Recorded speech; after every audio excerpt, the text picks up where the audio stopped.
Next question है बेटा हमारा क्वेश्चन नंबर 6, जिसमें लिखा है volume of right circular cone 9856 centimetre cube if the diameter of the base 28 centimetre. Question number 6 देखिए बेटा, जिसमें हमारे पास कुछ टर्म दी बेटा, हमें गिवन में दिया है कि वहाँ पर जो वॉल्यूम है कोन का वो दिया है बेटा हमारे 9856 सेंटीमीटर क्यूब, और जो डायमीटर है वो हमें ऑलरेडी उसमें दिया हुआ है 28 सेंटीमीटर।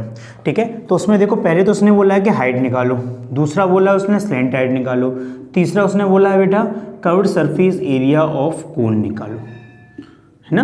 तो ये तीन चीज़ हमें निकालनी है। देखो तो एक तरह का रिवीजन वाइज क्वेश्चन है। क्या अगर हमें डायमीटर पता है तो इसका मतलब हमें रेडियस पता है, बहुत बढ़िया, हमें रेडियस पता है। क्या होती है रेडियस बेटा? रेडियस होती है डायमीटर की आधी, तो 28 का आधा करेंगे बेटा तो 14 सेंटीमीटर आ जाएगा। ठीक है, हाइट निकालनी है। वॉल्यूम कोन का फॉर्मूला होता है 1/3 पाई आर स्क्वायर एच। पाई की वैल्यू पता होती है, वॉल्यूम ऑफ कोन मुझे पता ही है और आर मुझे पता ही है, तो वहाँ से एच निकल जाएगा। बहुत बढ़िया, तो वॉल्यूम ऑफ कोन का फॉर्मूला आ जाएगा बेटा, volume of cone equal to होता है 1/3 pi r square h. Volume of cone यहाँ से बेटा कितना है 9856 इक्वल टू 1/3 22/7। आर मेरे पास पता है 14 × 14 और एच मुझे यहाँ से निकालना है, तो 14 2 हो जाएगा। ठीक है, तो यहाँ कितना आ जाएगा 44, तो 1/3 इंटू आ जाएगा बेटा 44 × 14 इंटू एच, ये हो जाएगा 9856। 3 इधर आ जाएगा, ये सब डिवाइड हो जाएंगे। 3 यहाँ पे डिवाइड कर रहा है, यहाँ के मल्टीप्लाई करेगा, ये दोनों यहाँ मल्टीप्लाई कर रहे हैं, यहाँ के डिवाइड करेगा, तो h इक्वल टू है तो 9856 मल्टीप्लाइड 3 आ जाएगा, यहाँ आ जाएगा 44 × 14। ठीक है, तो 11 से डिवाइड करो, 11 4 ज़ा 44, इसको काटो, 11 8 ज़ा 88, 1 आ जाएगा, सॉरी 10 आ जाएगा, 105 हो जाएगा, 11 9 ज़ा 99, 6 बचेगा, 11 6 ज़ा 66, ये 3 आ जाएगा, यहाँ 4 × 14, 4 से काटो, 4 2 ज़ा 28, 4 2 ज़ा 8, 4 4 ज़ा 16। ठीक है, 14 से काटो बेटा, 14 1 ज़ा 14, कितना बचेगा बेटा 6 बचेगा, सॉरी 14 1 ज़ा 14, 84 बचेगा, 4 6 ज़ा, तो यहाँ आ जाएगा 3, तो यहाँ से आ जाएगा आंसर हमारे 48 सेंटीमीटर।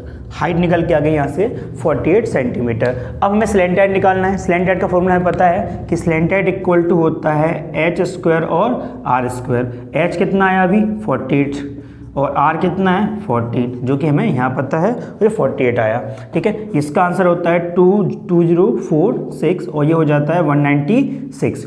ठीक है, इसका सम करोगे तो 2500, तो एल स्क्वायर आ जाएगा। यहाँ से देखो L/2500 करोगे तो इसका निकलता है 10 और 25 का निकलेगा 5, तो आंसर आ जाएगा 50 सेंटीमीटर। तो यहाँ पर स्लैंट हाइट कितनी आई बेटा 50 सेंटीमीटर।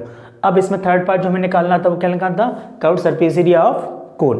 बेटा curved surface area of cone का फॉर्मूला हम जानते हैं बेटा, पाई आर एल होता है। ठीक है, पाई की वैल्यू 22/7, आर हमारा 14 है, ऑलरेडी यहाँ दिया हुआ है, एल अब हमारा 50 आया, जो कि यहाँ पर है। 5 का डिवाइड 7 का डिवाइड दो, ये आ जाएगा 2, 15 2 करेंगे तो 100 आ जाएगा, तो ये 100 आ गया, 100 का मल्टीप्लाई करेंगे तो 2200 सेंटीमीटर स्क्वायर आ जाएगा। तो ये हमारा हो जाएगा बेटा कर्व्ड सरफेस एरिया ऑफ कोन। तो बेटा हमें यहाँ पर देखो वॉल्यूम देखकर और डायमीटर देखकर उसने क्या पूछा है, एच पूछा, तो हमको पता था कि वॉल्यूम के फॉर्मूले में एच आता है, तो उसी को लगा के हमने एच निकाला। एच और आर का यूज़ करके हमने स्लैंट हाइट निकाल दी। अब क्योंकि कर्व्ड सरफेस एरिया में स्लैंट हाइट की हेल्प से हम उसका कर्व्ड सरफेस निकाल सकते हैं, तो वही हमने निकाल दिया।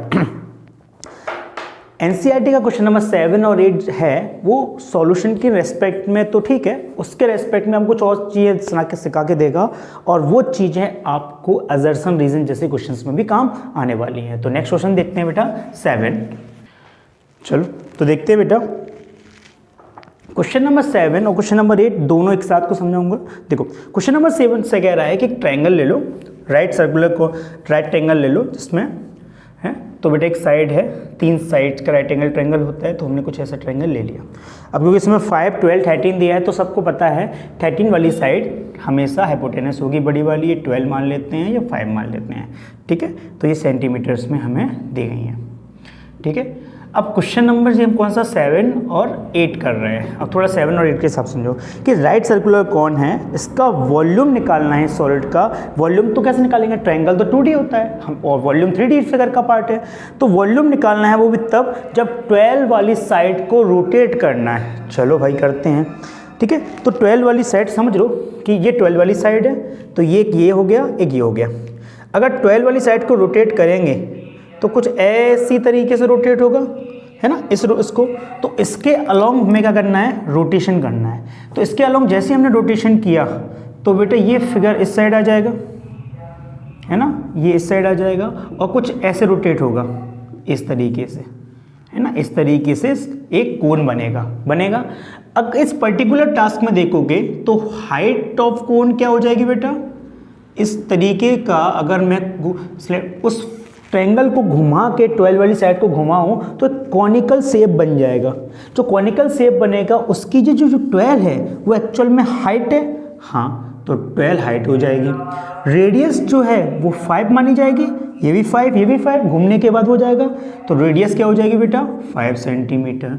तो बेटा 13 क्या होगा, स्लैंट हाइट। बहुत बढ़िया।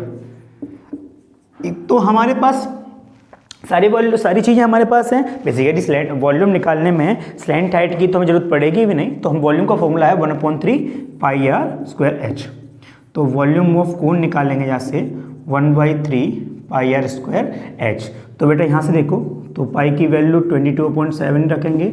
आर हमारे लिए क्या हो जाएगा 5, तो 5 को 2 बार, और h हमारे लिए क्या हो जाएगा 12, तो ये आ जाएगा 12। तो यहाँ पर बेटा 3 4 12। अगर देख लेते हैं यहाँ पर 3.14 का इस्तेमाल तो नहीं करना, हाँ नहीं 3.14 का इस्तेमाल नहीं करना, ठीक है। तो यहाँ पर कितनी आ जाएगा बेटा 5 4 20, 25 100, तो 22 इंटू 100/7, तो यहाँ से आ जाएगा 2200/7 सेंटीमीटर क्यूब, ठीक है। 22/7 सेंटीमीटर क्यूब। चाहो तो उसको डिवाइड देके एक परफेक्ट पॉइंट डेसिमल फॉर्म में आंसर निकाल सकते हो। तो ये था हमारा क्वेश्चन नंबर 7। क्वेश्चन नंबर 8 में कह रहा है कि इसी वॉल्यूम को, कुछ इसी वाले फिगर को जो रोटेट करना है वो 5 वाली साइड से करना है। कौन सी वाली साइड से बेटा, 5 वाली साइड से। तो बेटा 5 वाली साइड से करते हैं। तो 5 वाली साइड से अगर इसे रोटेट करेंगे तो कुछ ऐसा फिगर नहीं बनेगा। तो अगर ये वाली साइड को रोटेट करेंगे तो कुछ ऐसा फिगर बनेगा इस तरीके का। तो ये बेटा 5 है, ये इसकी 12 है, ये 13 है, तो ये भी 5 सेंटीमीटर हो जाएगा, ये 13 हो जाएगा। तो इसके लिए हम पर्टिकुलर चीज़ को देख लेते हैं बेटा। इसके लिए पर्टिकुलर चीज़ को देखने के जाए पता चलेगा। तो हाइट इसकी कितनी हो जाएगी 5 सेंटीमीटर, तो हाइट हो जाएगी 5 सेंटीमीटर, ठीक है। और यहाँ पर कितना आ जाएगा बेटा, ये 12 आएगा ना, क्योंकि 12 साइड अब रेडियस कहलाएगी। तो रेडियस आ जाएगी बेटा 12 सेंटीमीटर, और स्लैंट हाइट तो अभी भी 13 सेंटीमीटर है, ठीक है। ये हो गया। ये क्वेश्चन नंबर है, ये 7 से है और ये 8 से है, ठीक है। तो अगर मैंने 12 वाली साइड को खोलूंगा तो बेटा ऐसे ही बनेगा, तो 5 रेडियस कहलाएगा, 12 हाइट कहलाएगी। जब मैं 5 से घुमाऊंगा तो 12 यहाँ पर क्या बन जाएगी, रेडियस बन जाएगी। चलो यहाँ से वॉल्यूम निकाल लेते हैं। तो वॉल्यूम ऑफ कोन यहाँ से निकालेंगे तो 1/3 πr²h, तो पाई की वैल्यू 22/7, आर कितना है बेटा यहाँ पर 12, तो 12 2 बार आ जाएगा, और h कितना है बेटा 5। 7 से कुछ कटेगा नहीं, 3 से कट जाएगा, काट देते हैं फिर से। 5 4 20, तो 20 इंटू 22 और 12 में 7 रहेगा, ठीक है। तो ये आ जाएगा हमारा। अच्छा यहाँ पे थोड़ा सा और कर लेते हैं। 22 12 2 247 सेंटीमीटर क्यूब। तो ये दोनों हमारे पास आंसर आ गए इन टर्म ऑफ अपॉन 22.7 या 22.7 के टर्म में हमारे तो बस दो क्या आ गए एग्जाम्पल आ गए। अच्छा तो दोनों के वॉल्यूम आ गए। अच्छा 22.7 पाई बोलते हैं, तो अगर इसको हम सिंपल ऐसे भी तो बोल सकते हैं 100 पाई सेंटीमीटर क्यूब, और यहाँ से बोल सकते हैं 240 पाई सेंटीमीटर क्यूब, क्योंकि 22.7 की वैल्यू रख दोगे तो वो बन जाएगा। समझ में आया। क्वेश्चन नंबर 8 में ही कह रहा है कि रेशियो बता दो क्वेश्चन नंबर 1 का वॉल्यूम में और क्वेश्चन नंबर 2 का वॉल्यूम में। 1 का वॉल्यूम का क्या है बेटा 100 पाई, तो 1 का वॉल्यूम है बेटा 100 पाई। नेक्स्ट का है बेटा 240 पाई। क्वेश्चन देखो बेटा किसमें रेशियो पूछा है, क्वेश्चन नंबर 7 और 8 के। पाई से पाई चला गया, 0 से 0 चला गया, तो 5 2 ज़ा 10, सॉरी 2 5 ज़ा 10, 2 5 ज़ा 10 और 12, 2 1 ज़ा 2, 2 तो 5, तो आंसर आ जाएगा 5:12, है ना, 5:12। आपको यहाँ देखने को मिला कि अगर हम यहाँ पर एक चीज़ समझो, हाइट ज़्यादा लेते हैं और रेडियस कम लेते हैं तो बेटा वॉल्यूम हो रहा था 100 पाई। यहाँ पर क्या किया, हाइट कम कर दी पर रेडियस बढ़ा दी, रेडियस को बढ़ा दिया, और जब रेडियस को बढ़ा लिया तो यहाँ पे वॉल्यूम ज़्यादा बना। तो याद रखना, कॉनिकल पिट में वॉल्यूम उसमें ज़्यादा आएगा जिसकी रेडियस बड़ी होगी, हाइट जाएगी, क्योंकि नीचे का पोर्शन ही तो सबसे बड़ा वॉल्यूम कंज्यूम कर रहा है, फिर ऊपर जाके तो वॉल्यूम छोटा चला जाता है, मतलब कम होता चला स्पेस। तो हाइट ज़्यादा लेने से नहीं, वॉल्यूम ज़्यादा तभी बन सकता है जब उसकी बेस या रेडियस बड़ा होना चाहिए। तो यहाँ से समझ में आया बेटा कि जब हमने हाइट 12 ले ली, बेस 5 ले लिया, रेडियस 5 ली, तो वॉल्यूम आया था 100 पाई। और जब मैंने क्या किया, रेडियस 12 लेके 5 हाइट ले ली तो वॉल्यूम आया 240, मतलब सीधा सीधा 2 टाइम्स से भी थोड़ा सा बड़ा। क्या बात समझ में आई बेटा? तो रेशियो 5:12 आया। तो ये 7 और 8 का पार्ट था। 7 और 8 के पार्ट में बेटा आपको ये रेशियो समझ में आया, ठीक है। तो एक क्वेश्चन बन सकता है कि अगर हम किसी वॉल्यूम की हाइट को डबल कर दें, क्या कर दें बेटा, हाइट को डबल कर दें, तो क्या होगा बेटा, तो वो जो वॉल्यूम निकलेगा और एक उसी वॉल्यूम की या उसी कोण की मैं रेडियस को डबल कर दूं। सब क्वेश्चन समझना, एक वॉल्यूम है, एक कोण है जिसमें हाइट है बेटा h, है ना, और रेडियस है r। इसमें मैं क्या कर दूं, इसमें 2h कर दूं, रेडियस r ही रखूं, और दूसरा कर दूं मैं कि उसके रेडियस को 2r कर दूं, हाइट को h रखूं। तो कहने का मतलब है किसमें वॉल्यूम ज़्यादा बनेगा, तो बेटा याद रखेंगे, अगर जिसमें रेडियस डबल होगी वो स्क्वायरिंग टाइम्स बढ़ेगा। समझो, जिसमें रेडियस डबल होगी वो स्क्वायरिंग टाइम्स बढ़ेगा। इसका मतलब है कि जिस वाले कोण में रेडियस को डबल किया गया होगा उसमें वॉल्यूम ज़्यादा आने वाला है। क्या बात समझ में आई बेटा? क्योंकि फॉर्मूले के हिसाब से रेडियस 2 की पावर की टाइम्स चलती है और हाइट सिंगल, ठीक है। तो इसका मतलब है कि अगर हम किसी कंसेप्चुअल पॉइंट पे अगर एक टर्म बना लिया जाए तो ऐसा बोल सकते हैं कि अगर एक कोण का रेडियस डबल कर दी जाए और एक कोण की हाइट डबल कर दी जाए तो हाइट वाले डबल का वॉल्यूम रेडियस वाले डबल से हमेशा कम रहने वाला है। क्या बात समझ में है बेटा? तो ये आप असर्शन रीजन का पार्ट बन सकता है, ठीक है। तो इस एक्सरसाइज का लास्ट क्वेश्चन बचा है, क्वेश्चन नंबर 8। तो क्वेश्चन नंबर 9 देखो, तो क्वेश्चन नंबर 9 है वो अच्छा क्वेश्चन है। हो क्या रहा है बेटा, क्वेश्चन नंबर 9 में ऐसा कंडीशन है कि एक गेहूं का ढेर है, वो इस गेहूं के ढेर को इस कॉनिकल शेप टाइप में डाला गया है ना, उसके ऊपर डालते गए, उसे कॉनिकल ट्रे बनाते, हीप बना दिया, एक पहाड़ सा बना दिया अनाज का, ठीक है, गेहूं का डाल दिया। उसका जो डायमीटर देखा गया, हाइट चौड़ाई देखी गई, तो जो डायमीटर था वो 10.5 मीटर का था और जो हाइट थी वो 3 मीटर की बनी, है ना। ये गिवन कंडीशन है। तो पहला तो ये पूछ रहा है कि वॉल्यूम निकालो और ये भी बताओ कि अगर पानी बरसता है तो इसके ऊपर जो पन्नी डाली जाएगी इसको भीगने से बचाने के लिए वो कितनी होगी। तो आप समझो, इसके ऊपर जो कैनवास की पन्नी डाली जाएगी तो वो उसके ऊपर आ जाएगी, तो सिर्फ कवर सरफेस एरिया ही तो कवर करेगा, ये वाला एरिया तो कवर होगा, नीचे तो जमीन से पे ही है, नीचे तो पहले से वो क्लोरिंग बनाई गई होगी, ठीक है। तो याद रखना, पन्नी कितने एरिया पे आएगी, कैनवास कितने एरिया पे आएगा प्रोटेक्ट ऑफ रेन करने के लिए, तो उसको निकालना पड़ेगा कर्व सरफेस एरिया से। उसमें 2 क्वेश्चन है। सबसे पहले डायमीटर हमें पता है 10.5 है, तो रेडियस हो जाएगी 10.5/2, ठीक है। तो जो भी आएगा उसके बाद में सॉल्व कर लेंगे। हाइट आ जाएगा बेटा 3 मीटर। सबसे पहले हम निकालेंगे बेटा वॉल्यूम ऑफ कोन।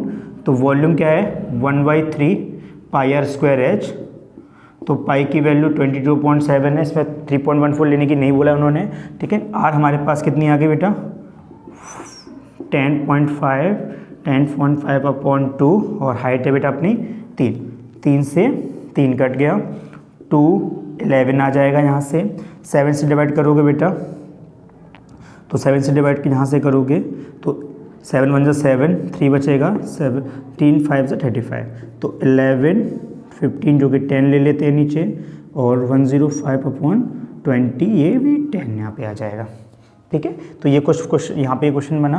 तो यहाँ पर वैल्यू देखोगे तो यहाँ पर वॉल्यूम ऑफ कोन को जब सॉल्व करोगे तो यहाँ पर सॉल्व करोगे तो 86,625 सेंटीमीटर क्यूब मीटर क्यूब का वॉल्यूम निकल के आएगा। इसको सॉल्व करोगे बेटा तो आंसर आएगा 86,625 मीटर क्यूब। तो यहाँ पर वॉल्यूम तो आपने आसानी से निकाल दिया।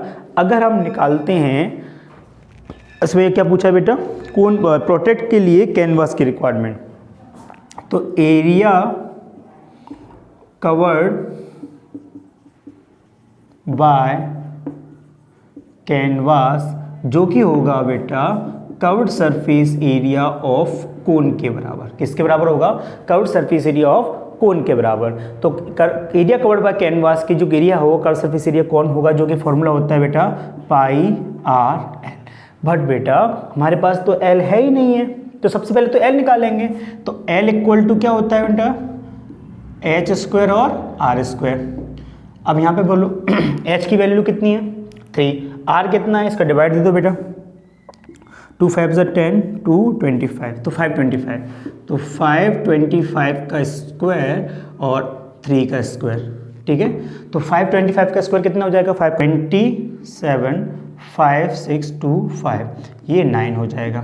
तो इनको जब ऐड करोगे तो यहाँ से जो आंसर आएगा 65625 है ना, ये आंसर आ जाएगा 365625। अब यहाँ से प्रॉब्लम आती है बच्चों को। अब यहाँ कहते हैं कि भैया 36 का तो 6 पता है, तो बेटा 36 का 6 पता है तो 6 के अप्रॉक्स आंसर ले सकता है, लेकिन एग्जैक्ट कैसे निकालें, तो मैं आपको फिर से एक समझाने की कोशिश करता हूँ। ऐसा देखो, यहाँ पर लॉन्ग डिवीजन मेथड का इस्तेमाल करेंगे।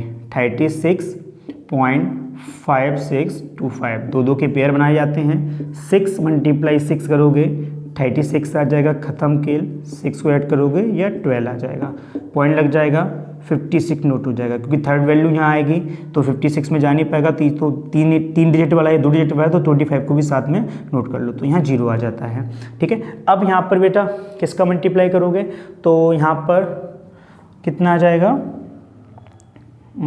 26, तो 26 करोगे तो 6 के अप्रोक्स 5 मान लो, है ना, 5 के अप्रोक्स आंसर आ जाता है, ठीक है। तो 5 के अप्रोक्स कुछ आ जाएगा, 5 × 2 = 10, 1 कैरी, 5 × 1 = 5 और 6, ठीक है, 0, 5 × 2 = 10, 5 0, 5 × 2 = 10, 1 6, 5 × 1 = 5, कुछ समथिंग ऐसा कुछ आ जाएगा, तो 6.05, तो आंसर यहाँ से ले लेंगे 6.05। बेटा याद रखना कि ऐसे क्वेश्चंस को बहुत डीप नहीं जाने होता है, अप्रोक्सीमेशन एक आंसर तक पहुँचा जाता है। तो अप्रोक्सीमेशन 6 तो आ ही गया, 0.0 आ रहा है। अब आप 0.0 आ रहा है उसके आगे की वैल्यू निकालो और निकालो, आप 6.1 इस्तेमाल कर लो, क्योंकि 6.1 6.0 से आपसे काम चल जाएगा, ठीक है। अब यहाँ पे हमने 6.05 निकाला, तो पाई की वैल्यू 22.7 और आर कितना था हमारे पास बेटा 5.25 और एल की वैल्यू आ गई 6.05, 825 सेंटीमीटर स्क्वायर मीटर स्क्वायर का एरिया कवर करना पड़ेगा, किससे, कैनवास से। तो जिससे हमारा जो हीप है, जो वीट का पहाड़ सा बना है अनाज का, उसको कवर करने के लिए जो एरिया कवर करना पड़ेगा कैनवास से, वो आएगा 99.825 मीटर स्क्वायर, ठीक है। इसमें मीटर स्क्वायर, मीटर्स में आंसर थे तो मीटर स्क्वायर आ जाएगा, और वॉल्यूम जो आएगा वो 86.625 मीटर क्यूब। मान लो कि इस वाले को अगर मुझे वो अनाज को जो लीटर के हिसाब से निकालना है तो 1000 अगर कैपेसिटी निकालनी पड़ी, जो कि अनाज है, कैपेसिटी तो नहीं पूछेगा, कि अगर मुझे कैपेसिटी निकालनी पड़ी तो आप सबको पता है कि मीटर क्यूब का मल्टीप्लाई किससे कर देंगे 1000 से, तो सीधा आंसर आ जाएगा हमें लीटर्स में, ठीक है। तो ये हमारी थे बेटा वॉल्यूम ऑफ कोन के बारे में। तो हम कोन के बारे में सरफेस एरिया और टोटल सरफेस एरिया ऑफ कोन तीनों ही चीज़ें पढ़ चुके हैं, हमारी पूरी एनसीईआरटी कवर हो चुकी है। कोई भी अगर आपको डाउट्स आता है तो कमेंट में बता दीजिए, है ना, मैं देखूंगा और उसके रिगार्डिंग आपको वीडियो बनाने की कोशिश करूंगा, ठीक है। अब आपको स्पेयर और वॉल्यूम ऑफ स्पेयर के बारे में इस टॉपिक में एक वीडियो मिल जाएगी, कवर एनसीईआरटी इसमें साथ साथ कवर होगी, कंसेप्चुअल पॉइंट कवर होंगे, ठीक है। फिर उसके बाद आपको एक्स्ट्रा क्वेश्चंस की सीट मिल जाएगी, और इसी पर आपको एक्स्ट्रा क्वेश्चंस दिए जाएंगे जो आपको सॉल्व करो, और फिर मैं उसके ऊपर वीडियो भी बनाऊंगा, ठीक है। ओके।